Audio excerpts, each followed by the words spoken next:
ایک بڑی خوبصورت بات، امام اعظم ابو حنیفہ کے ایک شاگرد گزرے امام محمد رحمۃ اللہ علیہ، خوبصورت بڑے تھے، کچھ خوبصورت تھے، کچھ سونا، کچھ منہ دا مٹھا،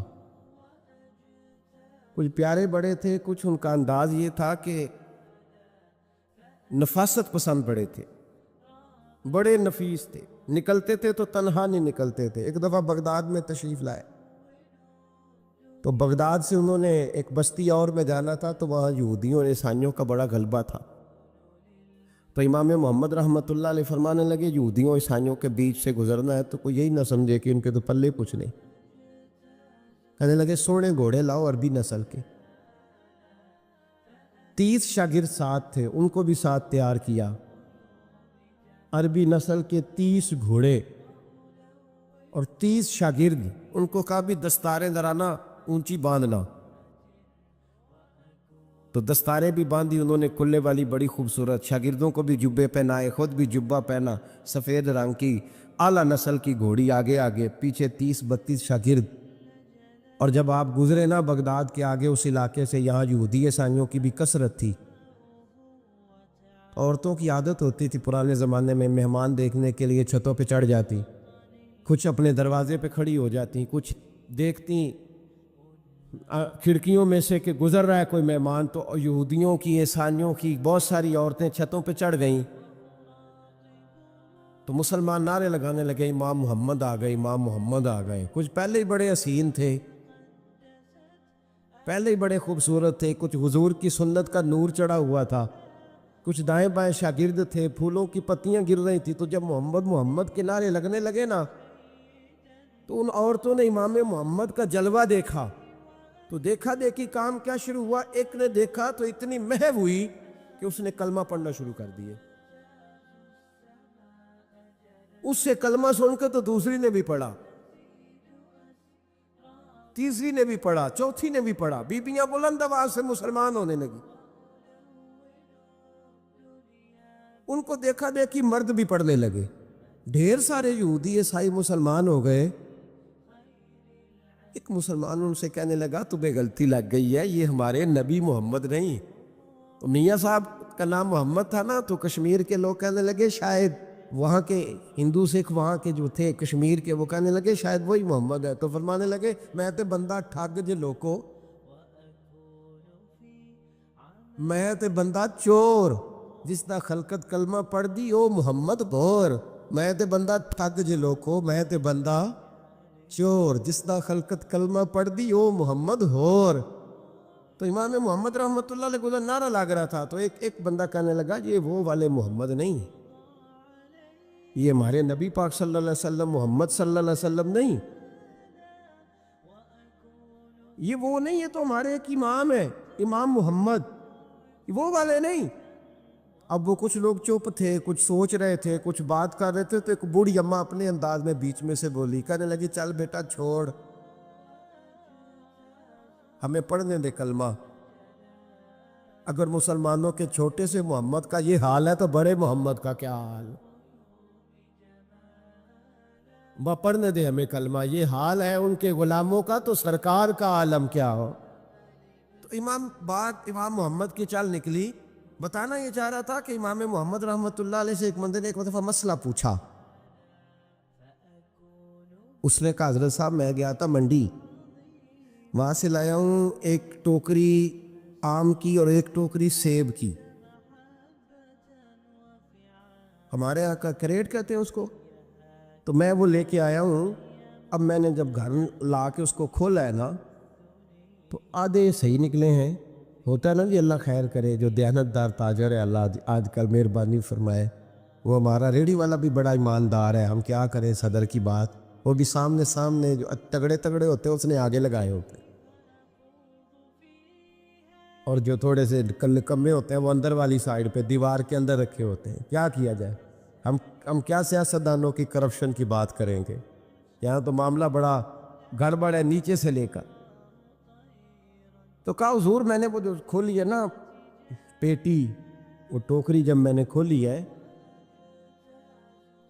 تو اوپر تو آم اور سیب ٹھیک تھے، تو اندر گلے سڑے ہیں، تو اب میرے لیے حکم کیا ہے؟ تو آپ فرمانے لگے بھی مسئلہ شرعی ہے کہ رکھنے ہیں تو سارے رکھ، واپس کرنے ہیں تو سارے کر، یہ نہیں ہو سکتا کہ تو صحیح صحیح رکھ لے اور گلے سڑے۔ تو یہ مسئلہ امام محمد بتا کے تو رونے لگ گئے۔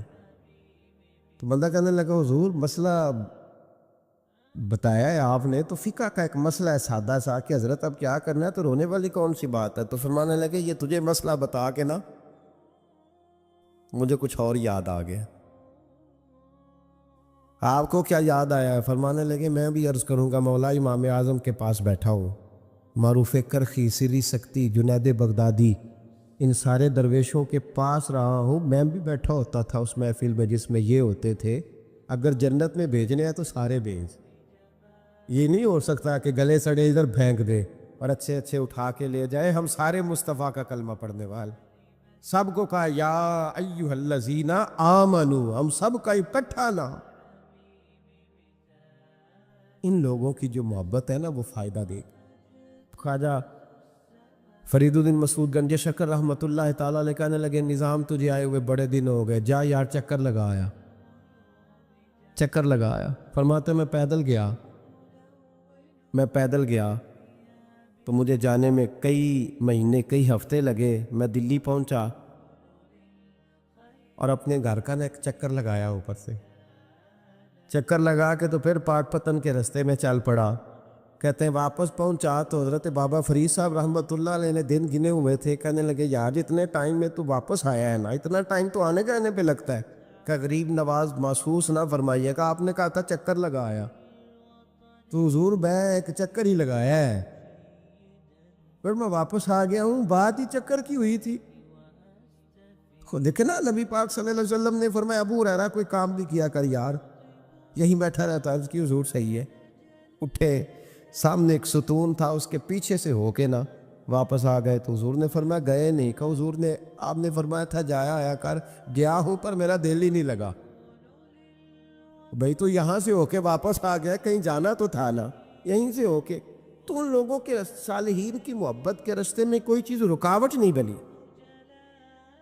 ہمارے ہاں چیزیں رکاوٹ بنتی ہیں، اپنے اولیاء اللہ سے، صوفیاء سے، بزرگان دین سے، رب کریم کے بندوں سے، داتا علی اجویری سے، خواجہ اجمیری سے، ان لوگوں سے پیار کریں، صالحین کی محبت دلوں میں پیدا کریں، صحابہ کا پیار دلوں میں پیدا کریں، اہل بیت نبوت کا پیار دلوں میں پیدا کریں۔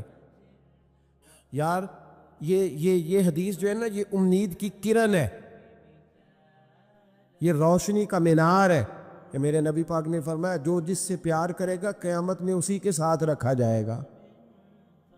یہ صحیح بخاری کی حدیث ہے، المرء مع من احبہ، اور یہ جو مع ہے نا اس کا معنی ہے ساتھ رہنا، ہاں، مع اللہ، مع یعنی بما، یعنی اس کے ساتھ، المرء مع من احبہ، جو جس سے محبت کرے گا قیامت میں اسی کے اس کی معیت میں رکھا جائے گا۔ لیکن ہمارے یہاں نا کرامتیں، میرے جیسا شخص جب بھی کرامت سناتا ہے کہتا ہے میرے حضرت صاحب کا مجھ سے بڑا پیار، بھائی وہ تو پیار کریں گے ہی، وہ تو برکھا ہے، وہ تو رحمت کا سایہ ہے، وہ تو سائبان ہے، تو بازو کھلے ہوئے۔ تو بتا تیرے اپنے دل کا حال کیا ہے؟ حضرت حرم بن حیان رحمۃ اللہ تعالیٰ علیہ فرماتے میں حضرت اویس کرنی کو ڈھونڈنے چل پڑا، ڈھونڈنے بھی اسے نکلا جسے کسی نے نہیں ڈھونڈا اور جو کبھی کسی کو نہیں ملے، حضرت اویس کرنی۔ یہ فقرہ کسی درویش نے نا حضرت اویس کرنی کے لیے کہا، یہ فقرہ پورا فٹ انہیں پہ آتا ہے، اسی کسے دے کچھ نہیں جلا دے تے نہ کوئی ساڈا دردی، کوئی جرانہ نہیں، کوئی دوستانہ نہیں۔ حضرت اویس کرنی کا مزار بھی کنفرم نہیں کہ کدھر ہے، بس اسی کسے دے کچھ نہیں لگ دے، کیا ضرورت ہے، بس ٹھیک ہے، اپنا جو ہے انداز سارے زمانے سے علیحدہ کر کے رکھا انہوں نے، علیحدہ، الگ تھلگ۔ تو حضرت خواجہ اویس کرنی کو ڈھونڈتے ڈھونڈتے کہتے ہیں میں گیا، کرن گیا، حرم بھی نہیں، یہ داتا صاحب نے اس کو لکھا ہے، فرماتے ہیں میں گیا تو مجھے لوگوں نے کہا وہ تو حج کرنے چلے گئے۔ کہتے جب میں مکے گیا تو میں نے لوگوں سے پوچھا اویس کرنی آئے تھے؟ کہنے لگے ہم تو نہیں جانتے۔ یہ تو میرے جیسے لوگ ہوتے ہیں نا جن کی تصویریں زیادہ نکلتی ہیں، تو جن کی ویڈیو زیادہ ہوتی ہے تو لوگ زیادہ جاننے لگتے ہیں، ورنہ رب کریم کے بندے تو چھپے ہوئے۔